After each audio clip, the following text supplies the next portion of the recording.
ਇਹਨਾਂ ਬੁੱਢੀ ਠੇਰੀ ਲੀਡਰਸ਼ਿਪ ਨੂੰ ਪੰਥ ਦੀਆਂ ਮੰਜੀਆਂ ਤੋਂ ਉਠਾਓ ਤੇ ਨਵੀਂ ਲੀਡਰਸ਼ਿਪ ਜਿਹੜੀ ਆ ਪੈਦਾ ਕਰੋ। ਅੱਜ ਨੌਜਵਾਨ ਬਹੁਤ ਗਰਮ ਗੱਲਾਂ ਕਰਦੇ ਆ। ਦੂਸਰੇ ਪਾਸੇ ਜਿਹੜੇ ਪੋਲੀਟੀਕਲ ਭਾਵੇਂ ਉਹ ਕੋਈ ਵੀ ਪਾਰਟੀ ਆ, ਉਹ ਸੱਤਾ ਦੀ ਪ੍ਰਾਪਤੀ ਲਈ ਲੜ ਰਹੇ ਆ। ਪੰਜਾਬ ਦੇ ਪੰਥ ਦੇ ਮੁੱਦੇ ਉਹਨਾਂ ਦੀ ਜ਼ੁਬਾਨ ਚੋਂ ਜਿਹੜੇ ਆ ਗਾਇਬ। ਕਿ ਜਿੰਨੀ ਦੇਰ ਅਸੀਂ ਪੰਥਕ ਲੀਡਰਸ਼ਿਪ ਖੜੀ ਨਹੀਂ ਕਰਦੇ, ਪੰਥਕ ਲੀਡਰਸ਼ਿਪ ਨੌਜਵਾਨ ਖਾਸ ਕਰਕੇ ਅਸੈਂਬਲੀ 'ਚ ਨਹੀਂ ਭੇਜਦੇ, ਪਾਰਲੀਮੈਂਟ 'ਚ ਨਹੀਂ ਭੇਜਦੇ, ਉਨੀ ਦੇਰ ਜਿਹੜਾ ਵਾ ਆਪਾਂ ਪੰਥ ਨੂੰ ਸਹੀ ਦਿਸ਼ਾ 'ਚ ਅੱਗੇ ਜਿਹੜਾ ਵਾ ਨਹੀਂ ਵਧਾ ਸਕਦੇ। ਅੱਜ ਸਾਰੇ ਹੀ ਬੰਦੇ ਛੋਟੀਆਂ ਜਥੇਬੰਦੀਆਂ, ਹਰ ਬੰਦਾ ਕਹਿੰਦਾ ਮੈਂ ਹੀ ਪੰਥ ਆ। ਇਸ ਬਦਲਦੀ ਦੁਨੀਆ ਵਿੱਚ ਤੁਸੀਂ ਪਿੱਛੇ ਨਾ ਰਹਿ ਜਾਓ।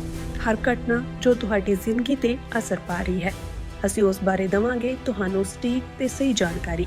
ਤੁਹਾਡਾ ਆਪਣਾ ਹੱਕ ਸੱਚ ਦੀ ਆਵਾਜ਼ TV84।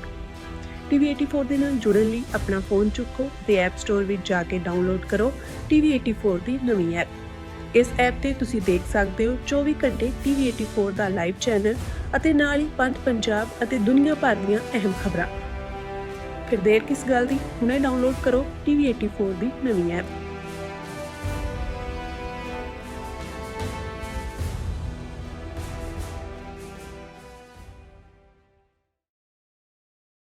ਅੱਜ 15 ਫਰਵਰੀ 2026 ਨੂੰ ਦੀਪ ਸਿੱਧੂ ਨੂੰ ਚੇਤੇ ਕੀਤਾ ਜਾ ਰਿਹਾ। ਤਕਰੀਬਨ ਚੌਥਾ ਸਮਾਗਮ ਉਹਨਾਂ ਦੀ ਯਾਦ ਦੇ ਵਿੱਚ ਹੈ ਤੇ ਇਸੇ ਯਾਦਗਾਰੀ ਸਮਾਗਮ ਨੂੰ ਮਨਾਉਣ ਵਾਸਤੇ ਪੰਜਾਬ ਦੀਆਂ ਵੱਖ-ਵੱਖ ਸਫਾਵਾਂ ਤੋਂ ਲੋਕ ਪਹੁੰਚੇ ਹੋਏ ਨੇ। ਇਸੇ ਨੂੰ ਲੈ ਕੇ ਧਰਮ ਪ੍ਰਚਾਰ ਕਮੇਟੀ ਦਿੱਲੀ ਤੋਂ ਜਿਹੜਾ ਸਾਡੇ ਨਾਲ ਮਨਜੀਤ ਸਿੰਘ ਭੂਮਾ ਨੇ, ਉਹ ਵੀ ਪੁੱਜੇ ਨੇ। ਗੱਲਬਾਤ ਕਰਦੇ। ਵਾਹਿਗੁਰੂ ਜੀ ਕਾ ਖਾਲਸਾ, ਵਾਹਿਗੁਰੂ ਜੀ ਕਾ ਖਾਲਸਾ, ਵਾਹਿਗੁਰੂ ਫਤਿਹ ਜੀ। ਭੂਮਾ ਜੀ, ਸਭ ਤੋਂ ਪਹਿਲਾਂ ਤਾਂ ਸਵਾਲ ਹੈ ਕਿ ਦੀਪ ਸਿੱਧੂ ਨੂੰ ਅੱਜ ਯਾਦ ਕੀਤਾ ਜਾ ਰਿਹਾ, ਤੁਸੀਂ ਵੀ ਇਸ ਸਮਾਗਮ ਦੇ ਵਿੱਚ ਪੁੱਜੇ ਹੋ। ਤਕਰੀਬਨ 4 ਸਾਲ ਹੋ ਗਏ ਉਹਨਾਂ ਨੂੰ ਗਿਆ ਨੂੰ। ਕੀ ਮਹਿਸੂਸ ਕੀ ਕਰਦੇ ਹੋ ਜੀ ਇੱਥੇ ਆ ਕੇ? ਦੇਖੋ, ਜੋ ਸਭ ਤੋਂ ਜ਼ਿਆਦਾ ਅਸੀਂ ਮਹਿਸੂਸ ਕਰਦੇ ਹਾਂ, ਅੱਜ ਸਿੱਖ ਨੌਜਵਾਨੀ ਨੂੰ ਸ਼ਖਸੀਅਤ ਨਾਲ ਨਹੀਂ, ਥਾਟ ਨਾਲ ਜੋੜਨ ਦੀ ਲੋੜ ਆ।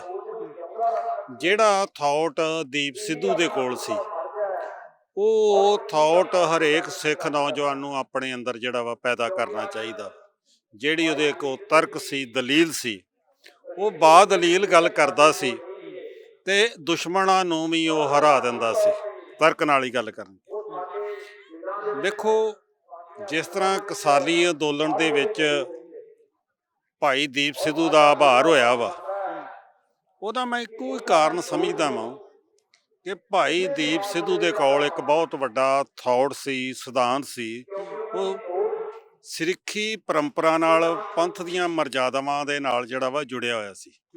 ਭਾਵੇਂ ਉਹਨੇ ਆਪ ਸਿੱਖੀ ਸਰੂਪ ਧਾਰਨ ਨਹੀਂ ਸੀ ਕੀਤਾ, ਪਰ ਉਹ ਸਿੱਖੀ ਸਿਧਾਂਤਾਂ ਦੇ ਨਾਲ ਜਿਹੜਾ ਵਾ ਬਹੁਤ ਨੇੜਿਓਂ ਉਹਨੂੰ ਜਿਹੜੀ ਆ ਸਮਝ ਸੀ।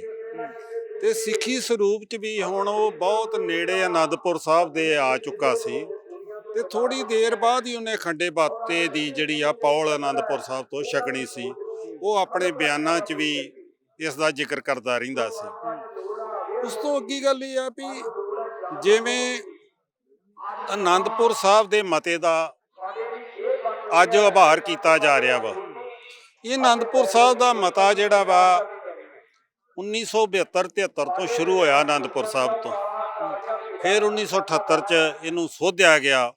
ਫਿਰ ਧਰਮ ਯੁੱਧ ਮੋਰਚੇ ਦਾ ਇਹ ਜਿਹੜਾ ਵਾ ਮੁੱਖ ਮੁੱਦਾ ਜਿਹੜਾ ਵਾ ਬਣਿਆ। ਜਦੋਂ ਇਹ ਮੁੱਦਾ ਬਣਿਆ ਤੇ ਸਾਰਾ ਸਿੱਖ ਪੰਥ ਆਨੰਦਪੁਰ ਦੇ ਮਤੇ ਦੁਆਲੇ ਜਿਹੜਾ ਵਾ ਇਕੱਠਾ ਹੋਇਆ। ਜਿਹੜੇ ਇਕੱਠਾ ਹੋਇਆ ਤੇ ਧਰਮ ਯੁੱਧ ਮੋਰਚਾ ਲੱਗਾ।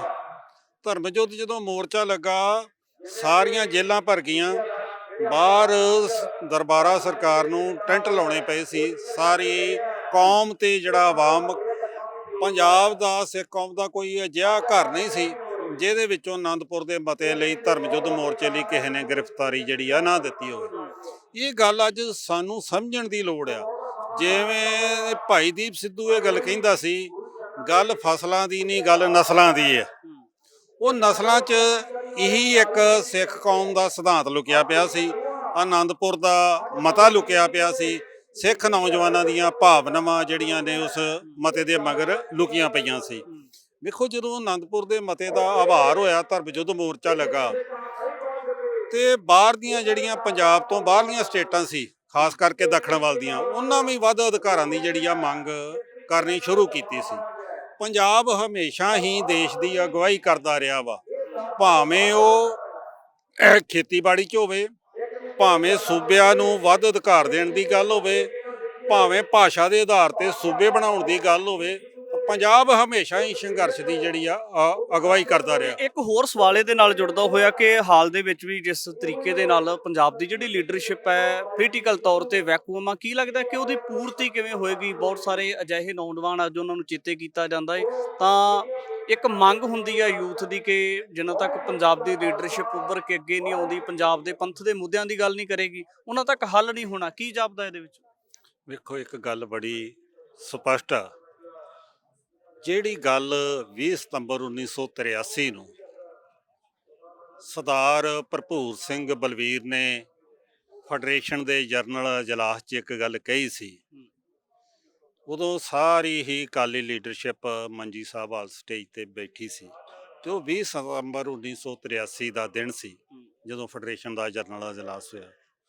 ਉਹਨੇ ਇਸ਼ਾਰਾ ਕਰਕੇ ਕਿਹਾ ਅਕਾਲੀ ਲੀਡਰਾਂ ਨਾਲ, ਉਹਨੇ ਇਹ ਗੱਲ ਕਹੀ ਸੀ ਕਿ ਇਹਨਾਂ ਬੁੱਢੀ ਠੇਰੀ ਲੀਡਰਸ਼ਿਪ ਨੂੰ ਪੰਥ ਦੀਆਂ ਮੰਜੀਆਂ ਤੋਂ ਉਠਾਓ ਤੇ ਨਵੀਂ ਲੀਡਰਸ਼ਿਪ ਜਿਹੜੀ ਆ ਪੈਦਾ ਕਰੋ। ਇਸੇ ਤਰ੍ਹਾਂ ਹੀ ਸੰਤ ਬਾਬਾ ਜਰਨੈਲ ਸਿੰਘ ਜੀ ਖਾਲਸਾ ਭਿੰਡਰਾਂ ਵਾਲਿਆਂ ਨੇ ਧਰਮ ਯੁੱਧ ਮੋਰਚੇ ਦੌਰਾਨ ਉਹਨਾਂ ਨੇ ਆਲ ਇੰਡੀਆ ਸਿੱਖ ਸਟੂਡੈਂਟ ਫੈਡਰੇਸ਼ਨ ਨੂੰ ਅਕਾਲੀ ਦਲ ਦੇ ਬਦਲ ਦੇ ਵਿੱਚ ਉਭਾਰਿਆ। ਉਹ ਚਾਹੁੰਦੇ ਸੀ ਵੀ ਅਕਾਲੀ ਦਲ ਦਾ ਬਦਲ ਰਾਜਸੀ ਜਮਾਤ ਵਜੋਂ ਆਲ ਇੰਡੀਆ ਸਿੱਖ ਸਟੂਡੈਂਟ ਫੈਡਰੇਸ਼ਨ ਨੂੰ ਰਾਜਸੀ ਤੌਰ ਤੇ ਮਾਨਤਾ ਦੇ ਕੇ ਇਹਨਾਂ ਨੂੰ ਪੰਜਾਬ ਦੀ ਅਸੈਂਬਲੀ ਦੇ ਵਿੱਚ ਭੇਜੀਏ, ਲੋਕ ਸਭਾ 'ਚ ਭੇਜੀਏ। ਇਹ ਸੰਤ ਬਾਬਾ ਜਰਨੈਲ ਸਿੰਘ ਖਾਲਸਾ ਭਿੰਡਰਾਂ ਵਾਲਿਆਂ ਦੀ ਜਿਹੜੀ ਆ ਮਨ ਦੀ ਜਿਹੜੀ ਆ ਉਹਨਾਂ ਨੇ ਮਨਸ਼ਾ ਸੀ, ਆਲ ਇੰਡੀਆ ਸਿੱਖ ਸਟੂਡੈਂਟ ਫੈਡਰੇਸ਼ਨ ਨੂੰ ਰਾਜਸੀ ਮੰਚ ਵਜੋਂ ਜਿਹੜਾ ਉਭਾਰਿਆ, ਤੇ ਉਹਨਾਂ ਬਹੁਤ ਵੱਡੀ ਪੱਧਰ ਤੇ ਉਭਾਰਿਆ। ਦੂਸਰੀ ਗੱਲ ਇਹ ਆ, ਅੱਜ ਨੌਜਵਾਨ ਬਹੁਤ ਗਰਮ ਗੱਲਾਂ ਕਰਦੇ ਆ, ਦੂਸਰੇ ਪਾਸੇ ਜਿਹੜੇ ਪੋਲੀਟੀਕਲ ਭਾਵੇਂ ਉਹ ਕੋਈ ਵੀ ਪਾਰਟੀ ਆ, ਉਹ ਸੱਤਾ ਦੀ ਪ੍ਰਾਪਤੀ ਲਈ ਲੜ ਰਹੇ ਆ। ਪੰਜਾਬ ਦੇ ਪੰਥ ਦੇ ਮੁੱਦੇ ਉਹਨਾਂ ਦੀ ਜ਼ੁਬਾਨ 'ਚੋਂ ਜਿਹੜੇ ਆ ਗਾਇਬ ਨੇ।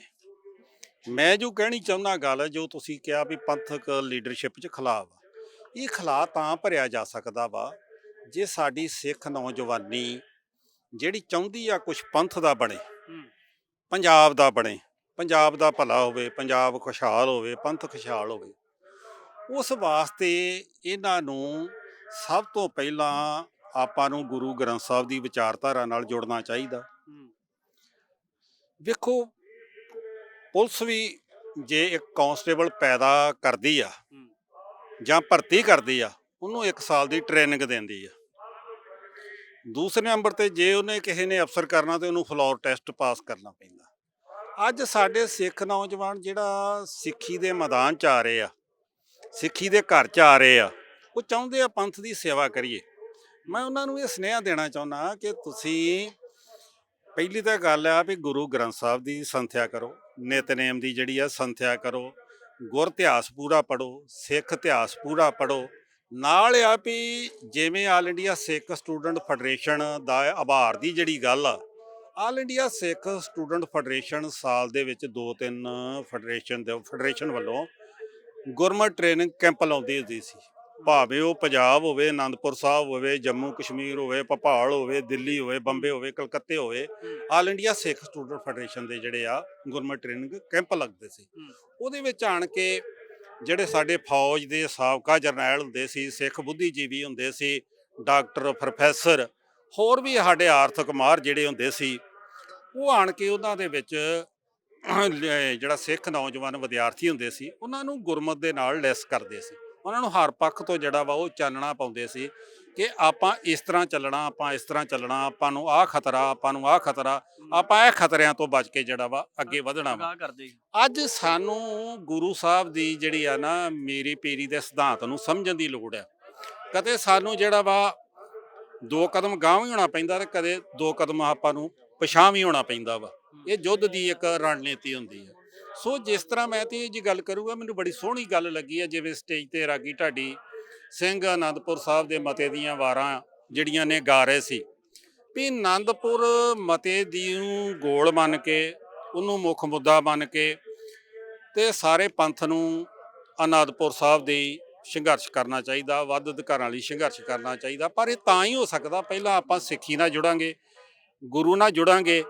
ਜਿਵੇਂ ਪਹਿਲਾਂ ਦੱਸਿਆ ਵੀ ਕੋਈ ਵੀ ਭਾਵੇਂ ਸਿਆਸੀ ਪਾਰਟੀ ਆ, ਉਹਨਾਂ 'ਚੋਂ ਪੰਥ ਗਾਇਬ ਆ, ਸਿੱਖੀ ਦੇ ਮੁੱਦੇ ਗਾਇਬ ਆ। ਸਿਰਫ ਇੱਕ ਨਕਾਤੀ ਪ੍ਰੋਗਰਾਮ ਆ ਵੀ ਅਸੀਂ ਚੰਡੀਗੜ੍ਹ ਕਿਵੇਂ ਪਹੁੰਚਣਾ ਵਾ ਤੇ ਕੁਰਸੀ ਕਿਵੇਂ ਹਾਸਲ ਕਰਨੀ। ਦੂਸਰੀ ਗੱਲ ਇਹ ਆ ਕਿ ਜਿੰਨੀ ਦੇਰ ਅਸੀਂ ਪੰਥਕ ਲੀਡਰਸ਼ਿਪ ਖੜੀ ਨਹੀਂ ਕਰਦੇ, ਪੰਥਕ ਲੀਡਰਸ਼ਿਪ ਨੌਜਵਾਨ ਖਾਸ ਕਰਕੇ ਅਸੈਂਬਲੀ 'ਚ ਨਹੀਂ ਭੇਜਦੇ, ਪਾਰਲੀਮੈਂਟ 'ਚ ਨਹੀਂ ਭੇਜਦੇ, ਉਨੀ ਦੇਰ ਜਿਹੜਾ ਵਾ ਆਪਾਂ ਪੰਥ ਨੂੰ ਸਹੀ ਦਿਸ਼ਾ 'ਚ ਅੱਗੇ ਜਿਹੜਾ ਵਾ ਨਹੀਂ ਵਧਾ ਸਕਦੇ। ਭੋਮਾ ਸਾਹਿਬ ਇਹ ਜਿਹੜਾ ਖਾਕਾ ਅਸਲ 'ਚ ਤਿਆਰ ਕਰਨਾ ਕਿੰਨੇ ਆ? ਮੈਂ ਇਹੀ ਗੱਲ ਕਰ ਰਿਹਾ ਜੀ।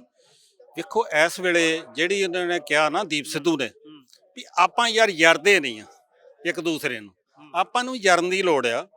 ਵੇਖੋ ਬਾਬਾ ਬੰਦਾ ਸਿੰਘ ਬਹਾਦਰ ਨੇ ਜੇ ਸਰਹੱਦ ਜਿੱਤੀ ਤੇ ਗੁਰੂ ਸਾਹਿਬ ਨੇ ਉਹਨਾਂ ਨੂੰ ਜੋ ਹੁਕਮਨਾਮੇ ਦਿੱਤੇ ਸੀ ਸਿੰਘਾਂ ਦੇ ਨਾਂ, ਉਹ ਜਿੰਨੀ ਦੇਰ ਸਾਰੇ ਸਿੰਘ ਚੱਪੜਚਿੜੀ ਦੇ ਮੈਦਾਨ 'ਚ ਇਕੱਠੇ ਨਹੀਂ ਹੋ ਗਏ, ਉਨੀ ਦੇਰ ਬਾਬੇ ਬੰਦਾ ਸਿੰਘ ਬਹਾਦਰ ਨੇ ਸਰਹੱਦ ਤੇ ਹਮਲਾ ਨਹੀਂ ਕੀਤਾ ਤੇ ਉਨੀ ਦੇਰ ਉਹ ਅੱਗੇ ਨਹੀਂ ਵਧਿਆ। ਹਰ ਥਾਂ ਫੌਜਾਂ ਨੂੰ ਉਹ ਉਡੀਕਦਾ ਰਿਹਾ। ਜਦੋਂ ਫੌਜਾਂ ਚੱਪੜਚਿੜੀ ਦੇ ਮੈਦਾਨ 'ਚ ਸਾਰੀਆਂ ਇਕੱਠੀਆਂ ਹੋ ਗਈਆਂ, ਉਦੋਂ ਬਾਅਦ ਉਹਨਾਂ ਨੇ ਜਿਹੜਾ ਵਾ ਯੁੱਧ ਦਾ ਜਿਹੜਾ ਵਾ ਬਿਗਲ ਜਿਹੜਾ ਵਾ ਵਜਾਇਆ। ਜਿਹੜੀ ਤੁਸੀਂ ਜਰਨ ਦੀ ਗੱਲ ਕੀਤੀ ਹੈ, ਕੀ ਲੱਗਦਾ ਕਿ ਤਾਂ ਨਹੀਂ ਹੋ ਰਿਹਾ ਕਿ ਜਿਹੜੀ ਵਿਚਾਰਧਾਰਾ ਉਹ ਕਿਤੇ ਨਾ ਕਿਤੇ ਅਲੋਪ ਆ ਸਾਡੇ ਚੋਂ? ਨਹੀਂ, ਮੈਂ ਇਸ ਤੋਂ ਪਹਿਲਾਂ ਇੱਕ ਗੱਲ ਹੋਰ, ਮਹਾਰਾਜਾ ਰਣਜੀਤ ਸਿੰਘ ਨੇ ਐਡਾ ਵੱਡਾ ਸਾਡਾ ਜਿਹੜਾ ਵਾ ਰਾਜ ਭਾਗ, ਜਿਹੜਾ ਸਿੱਖ ਰਾਜ ਭਾਗ ਉਹਨਾਂ ਪੈਦਾ ਕੀਤਾ, ਜਿਹਨੂੰ ਆਪਾਂ ਲਾਹੌਰ ਦਰਬਾਰ ਕਰਕੇ ਜਾਣਦੇ ਹਾਂ।